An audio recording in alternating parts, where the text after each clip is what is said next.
tout le monde, c'est Magby. Les amis, très heureux de vous retrouver dans cette nouvelle vidéo aujourd'hui. De nouveau dans la cave, voilà, pour des raisons de température et de climat, voilà, beaucoup trop élevé pour moi, je suis des gouttes grosses comme moi, donc voilà. Aujourd'hui, petite vidéo FAQ, 1-2-3 fois par an, j'aime bien vous dire, voilà, qu'est-ce que vous avez comme question sur des domaines totalement vastes, et j'y réponds un maximum en vidéo, donc voilà, j'avais envie de faire ça aujourd'hui. Pour toutes les personnes qui n'ont pas pu ou qui n'ont peut-être pas eu le temps de poser leurs questions, n'hésitez pas à poser vos questions dans l'espace commentaire, j'essaierai d'y répondre un maximum pour, voilà, faire vraiment un gros coup de je réponds à toutes vos questions, et comme ça, on est reparti pour 1 voire 2 trimestres au KLM. Sans plus attendre les frérots, on y va tout de suite, n'hésite pas à cliquer sur le petit pouce bleu, à charbonner très fort et à t'abonner pour soutenir le charbonnage intensif. On commence avec de Dark Nard 24. Que penses-tu de Brennan Earth? Perso, je kiffe depuis toujours, continue, tu déchires Tarba. Ce que j'en pense, c'est que ces derniers temps, j'écoute plus du tout Brennan Earth, mais plus du tout. Alors autant auparavant, avec les musiques qu'il pouvait faire, etc., j'étais hyper hypé, autant là, sur les derniers trucs qu'il a sortis, j'y suis pas du tout. C'est-à-dire qu'en fait, j'ai l'impression que dans ses prods, il évolue pas, il fait les mêmes musiques qu'il y a quelques années. Et en fait, moi, comme je suis en recherche d'évolution, de kick un peu plus distordu, de kick roll, voilà, je suis un peu dans un changement, mais moi, je suis plus orienté raw style que hardstyle maintenant. Bah, du coup, les tracks de Brennan, bah, je m'ennuie en fait, je m'essouffle de ouf. Ensuite, nous avons Kevin. À quand le prochain walk et aussi un j'écoute vos musiques? Alors, les walks, c'est tous les mercredis à 18h. Avec Lolo, on se charge de ça, on écoute tous vos prods et tous les mercredis à 18h sur la chaîne YouTube, il y a une pépite qui sort, clairement, c'est ça. Et j'en profite d'ailleurs pour dire, n'hésitez pas à envoyer votre musique, tout s'affiche là actuellement sur votre écran, envoyez votre musique, nous on écoute avec Lolo et ça passe ou ça passe pas. L'idée de cette chaîne est vraiment de promouvoir vous et en fait de vous faire profiter de la petite notoriété que j'ai et de rendre, bah voilà, vos tracks bien travaillés, propres, visibles quoi, tu vois. Parce que je trouve ça un peu dommage que certains d'entre vous aient un bon niveau, fassiez des bonnes tracks et qu'en gros vous n'avez pas de visibilité. Donc si je peux vous donner même 2, 3, 400 vues, bah je suis content, au moins comme ça, vous vous faites connaître un tout petit peu et vous avancez dans votre aventure vers vos rêves, votre carrière, etc. Et je vous invite du coup à vous abonner à cette chaîne YouTube World of Charbonneurs où il y a vraiment des talents de ouf, soutenez-les s'il vous plaît. Et un j'écoute vos musiques, c'est pas prévu pour le moment et le dernier est assez récent donc je vais attendre encore, je vais attendre encore un petit peu. Ethan, est-ce que dans 10 ans par exemple tu feras encore des vidéos? Oui, je réfléchis même pas, oui, dans 10 ans je ferai encore des vidéos, dans 20 ans je ferai encore des vidéos. Faire des vidéos c'est vraiment le truc qui me drive et qui je kiffe de ouf, j'arrêterai jamais. Entendez bien ça les frérots, je n'arrêterai jamais. Sully Hardstyle, alors Magby a charbonné durant ces 4 jours de Defcon? Peut-être à votre grande surprise, pas du tout, je n'ai pas regardé un seul set de Defcon, mais pas du tout, vraiment pas. Jim Lazare, si on te donnait 1 heure ou 1 heure et demie de mix, sur quelle scène aimerais-tu jouer charbonnante journée? Honnêtement et sincèrement, peu importe. Le simple fait de jouer quelque part, ça me rendrait super heureux et toutes les expériences sont bonnes à prendre donc j'ai aucune exigence là-dessus. Gros 2, 7. Tu feras une rencontre abonnée à l'Intense 2022? Bien évidemment. Alors, comme c'est parti là, normalement, l'Intense 2022 aura bien lieu. J'ai ma place, elle est prise du coup depuis 2 ans et c'est sûr et certain, j'y vais. Avec Lolo, on y va comme des oufs et je vous promets, on fait une rencontre abonnée, un truc mastodonte, vidéo de Tarba et tout, coco, hein, Tarba. Back Anto, question de Tarba, plutôt pain au chocolat ou chocolatine? On veut savoir. Pain au chocolat. Il y a zéro débat les frérots, pain au chocolat, point barre. Pop-up Wave, que penses-tu de la hard music d'aujourd'hui? Comment ça se développe, etc. Bah moi je trouve que ça se développe super bien. Le côté technicité est ultra présent, beaucoup plus qu'avant. J'aime bien parce qu'en fait elle est innovante. Par exemple voilà les kick rolls maintenant, c'est limite devenu obligatoire. Même moi je le disais tout à l'heure par rapport à Brennan Earth, bah je sais plus écouter des musiques où les kicks sont linéaires. C'est devenu normal et en fait j'adore. Tu vois par exemple ça c'est un truc que j'adore, c'est une innovation que j'adore. Et en fait la façon dont ça se développe, quelque part je m'en fous un peu. L'essentiel pour moi c'est que ça se développe, c'est qu'on s'encroute pas, tu vois. Dire que le hard c'est tout le temps se réinventer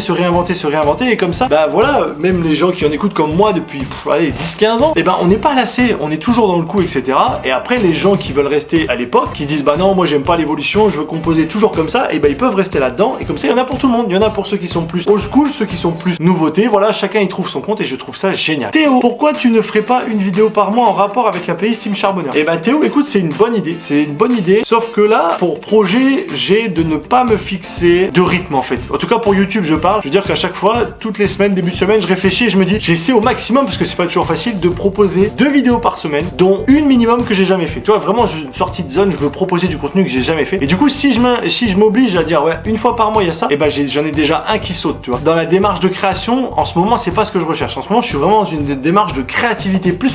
En gros, c'est qu'est-ce que je n'ai jamais fait et que je pourrais faire. Voilà, clairement, en ce moment, je suis à fond là-dedans. Pad de I2. Qui, quoi t'a inspiré sur YouTube? Alors, si on parle de YouTube, là, comme ça, j'ai 2 YouTubeurs qui me viennent. Le premier, c'est Thibaut InShape qui m'inspire vraiment encore maintenant de ouf. Pas par rapport au contenu, etc., mais c'est par rapport à de où il est parti et de où il est maintenant, tout le chemin qu'il a fait, tout le process qu'il a fait. Et surtout, cette force mentale de guerrier en mode partie de R et en train de tout déchirer. Le mec, il a une boîte, il a embauché sa famille, il a sa propre truc de vêtements. Là, maintenant, il propose des trucs de nutrition. Et ce truc-là de développement parti de rien. Et à aller jusqu'à l'infini, tu vois. Au niveau de la mentalité et du mindset du gars, je trouve ça ultra remarquable et ça me drive. Je me dis, tiens, ce mec là, je vais aller plus loin que lui. Et en plus, c'est vrai, je me dis vraiment ça pour de vrai. J'ai cet aspect un peu compétition, tu vois. Et je me dis, toi, un mec comme Thibaut, vas-y, je vais faire pareil, mais encore plus loin, tu vois. Et en fait, du coup, il m'apporte ce côté un peu compétitivité. Et du coup, quand moi je suis un peu dans mes retranchements, parce que ça arrive, bien que je sois mentalement très fort, ça m'arrive des fois de dire, oh, fais chier et tout. Et je repense à ça, je me dis, frérot, si tu fais ça, t'auras jamais décroché la lune comme il a fait lui. Et j'y vais direct, bien que je dis toujours qu'il ne faut pas se comparer aux autres parce que ça se tire vers le bas. Moi, comme j'ai cet aspect compétition, challenge, la comparaison, dans ce cas-là, me tire vers le haut et non vers le bas. Et là, j'évoque vraiment pas le côté contenu, etc., musculation, etc.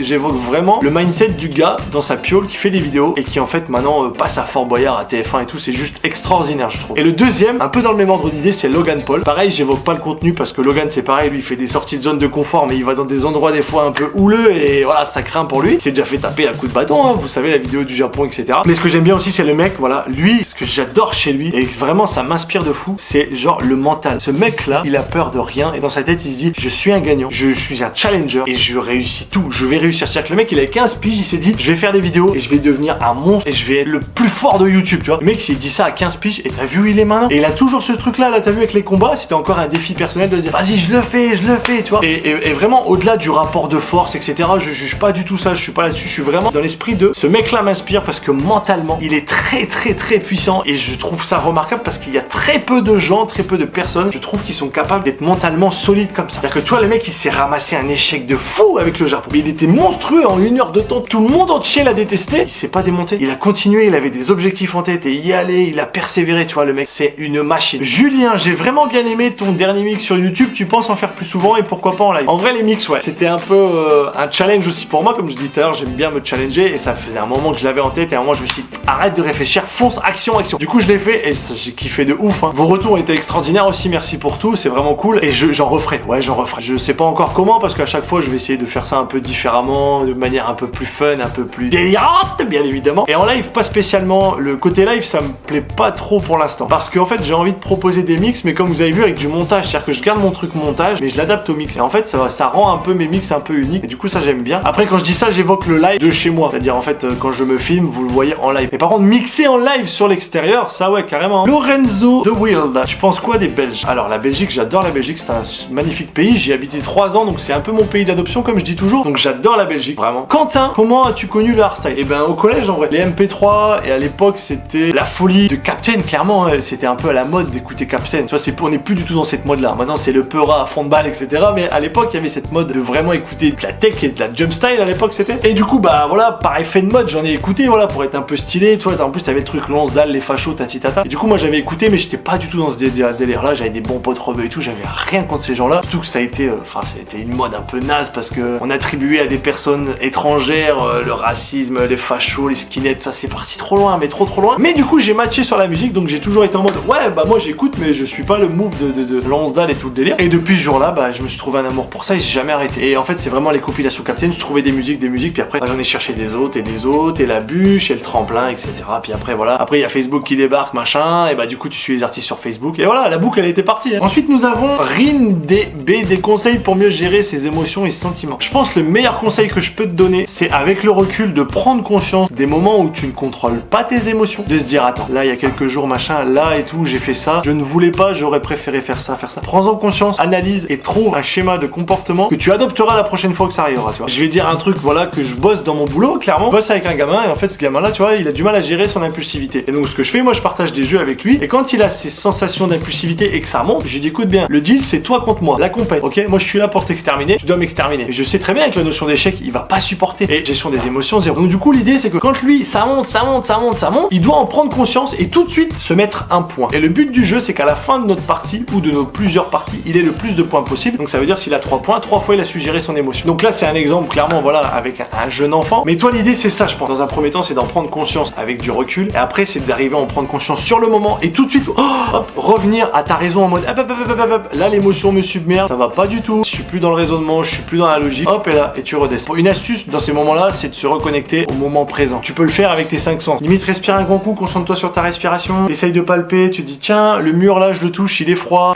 Lohan 29, en combien de temps tu as dû apprendre à mixer pour faire le mix que tu as fait sur YouTube? Bah, j'avais pas touché de plateau depuis très longtemps. Toutes les fois où j'avais essayé, ça avait capoté et par flippette, j'ai dit non, je veux plus. Hein. En vrai, c'est pour ça que ça a été un gros step pour moi, c'est parce que j'avais développé limite une angoisse de malade avec ça, parce que voilà, j'ai échoué, j'ai laissé l'échec prendre possession de moi et j'ai repoussé. Sauf que là, j'ai dit, oh gros, l'échec, je vais te niquer ta race, moi, boum, et voilà. Je l'ai fait quand même, mais bon, il a fallu que j'en prenne conscience et tout, ça a été un petit boulot quand même, pas énorme, mais un petit boulot quand même. J'ai appris il y a très longtemps, il y a plus de 10 ans, donc je peux pas te dire. Une fois que t'as capté le truc de caler le morceau, tu le montes, après tu fais disparaître tout doucement l'autre et lui tu le fais tout doucement apparaître. Après tu t'amuses et chaque personne a sa façon de faire, clairement. Fischer, pourquoi tu n'aimes pas la psytrance et le Frenchcore? Alors la psytrance, j'aime pas parce que ça manque de punch à mon goût, en fait. En soirée, ça va, parce qu'avec le système son, les tougoudouc, en triolet, ça te fait vibrer ton cœur et ça j'aime beaucoup. Mais en écouter tous les jours, non, ça me fait pas kiffer. Et le Frenchcore, bah, c'est parce que le kick est fort distordu et j'ai du mal avec les tails de kick distordus à la Frenchcore, mais vous avez déjà vu dans les dernières vidéos. J'essaye d'apprendre à aimer le Frenchcore parce que je sais que je peux aimer certains morceaux de Frenchcore. Donc du coup, je vais un peu, voilà, sortie de zone encore, je vais chercher un peu des trucs un peu différents parce que voilà, par exemple, Dr Peacock, pardon, et c'est Fine Coming, c'est une dinguerie. Je suis absolument fan de ce morceau. C'est vraiment ça, j'étais en train de réfléchir, hein. Le kick prend trop de place et très peu de place pour la mélodie, je trouve. C'est Niosa FR, quelles sont tes limites et comment les poses-tu? En vrai, je pense que mes limites, c'est là où j'ai peur en fait. Quand j'ai peur, je me confronte à une limite et du coup, j'ai plutôt tendance à pas y aller. C'est vraiment ça mes limites en fait, parce que j'ai pas vraiment de limite, hein. Moi, la peur du regard des gens, le ridicule et tout, j'en ai R à faire. Mais R à faire,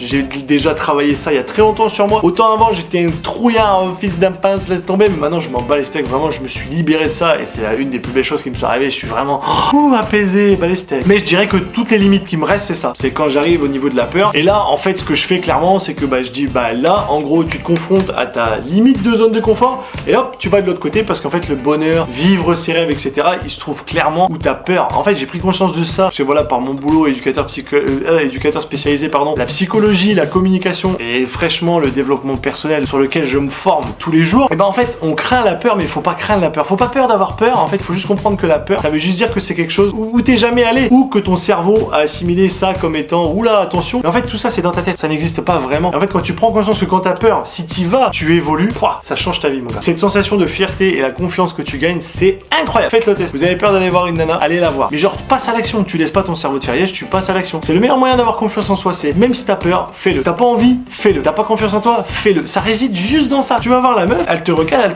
Le premier échec, il va te faire mal. Et c'est là où il faut être fort et se dire, j'y retournerai quand même. Et à force, les échecs, ça va être amusant. La meuf, elle va te recaler, puis tu vas savoir lui répondre. Tu vas dire, fais yes, putain, ça fait 24 fois encore qu'on me prend un râteau. Bon, tant pis, j'en trouverai une mieux que toi. Bah non, là, je déconne, allez, sans rancune, ciao. Voilà, après, tu vas savoir gérer ça très facilement. Je me suis complètement égaré. Donc, du coup, je ne me pose pas de limites, mais mes limites, je me les suis posées auparavant avec mes croyances, mes expériences personnelles, ce que m'ont inculqué mes parents. Elles ont été instaurées par la peur. Baptiste, que te dis-tu tous les matins en te réveillant? Quelle est ta source de motivation? C'est super simple, les frères. Quand je me lève le matin, je me dis, aujourd'hui, c'est peut-être le jour où je vais vivre de ma passion. Aussi simple que ça. J'ai jamais été du matin. Je ne suis toujours pas. Je me lève à 5h, je suis pas du matin. Mais j'arrive à me lever de mon lit parce que j'ai un espoir, un objectif de vie. Et quand t'as un putain d'objectif dans ta vie, ça va tout seul pour te lever, mon gars. Le matin, j'ai pas envie de me lever, tu vois. J'ai envie de rester couché. Mais j'aurais trop de culpabilité de rester couché et de me dire, imagine là, tu restes couché. Et ce matin, t'as une idée et c'est l'idée qui fait la différence. C'est insupportable pour moi. Donc je me lève et du coup, voilà. C'est ça ma source de motivation. Vivre de ma passion, vivre de mon rêve, réaliser mon rêve. Et tous les matins, c'est ça qui me drive. C'est pour ça que je travaille 12 heures par jour, clairement, du lundi au vendredi. Comme je vous ai dit, le week-end, je garde ça socialement. Mais je travaille 12 heures par jour. Et j'ai même pas la sensation de travailler. Parce que mon métier d'éduc, j'aime ça. Mais quand je travaille tôt le matin et tard le soir pour mes cours, ou le matin, voilà, l'anglais, néerlandais, etc., j'aime ça, tu vois. Et ça, c'est ce qui me donne envie de me lever. Parce que quand je me lève le matin, je travaille pour ma chaîne YouTube, pour mon business avant. Donc je suis très heureux. Je sais que là, j'ai 1h30, 2 heures où je vais pouvoir faire du montage et tout. Je suis heureux comme un poisson. Derrière, j'enchaîne avec un métier que j'aime. Très important aussi, ça. Et peut-être aussi parce que ton métier, tu l'aimes pas. Donc ça, c'est aussi, il faut doser, tu vois. L'argent, c'est une chose, gagner de l'argent avec son métier. Mais attention, je pense qu'il est plus important de faire un métier que l'on aime et pas un métier qui nous rapporte de l'argent. Parce que sinon, pour ton bonheur au quotidien, ça va être compliqué. Tu vas pas être heureux. Du coup, tu rendras pas ta femme heureuse, tu rendras pas tes enfants heureux. Et ça va être compliqué, frérot, dans ta life. Je terminerai par ça. Trouve-toi un objectif de vie. Un challenge. Quelque chose, tu dis, vas-y, moi, je veux devenir ça. Parce que tu peux devenir tout ce que tu veux, tu deviens ce que tu penses. Donc si tu penses que t'es un monstre et que tu vas réussir, tu vas réussir. Benoît, quelle est ta musique qui te fait planer? Du genre allongé dans un lit, musique tranquille? Pour moi, Adrenalize Midnight, Paper Thin et Hunters Remix. C'est vraiment la musique qui me fait planer. La mélodie, ta ta ta Elle me rend heureux as fuck, j'adore. Chefouille, t'en as pas marre de faire le début de sa vidéo? Moi j'aime ça, mais ça doit être pesant à force. Hashtag Tarmalala, hashtag Team Charbonat. Non, j'adore faire ça, donc jamais ça sera pesant. C'est-à-dire qu'en fait, faut comprendre un truc, c'est que j'ai un premier degré très adulte, très responsable. Vous voyez à travers cette vidéo, je suis quelqu'un qui réfléchit, je suis capable d'avoir un premier degré très posé, très responsable. Mais également, j'ai un second degré très déluré, très délirant. J'ai vraiment les deux. J'ai un enfant libre et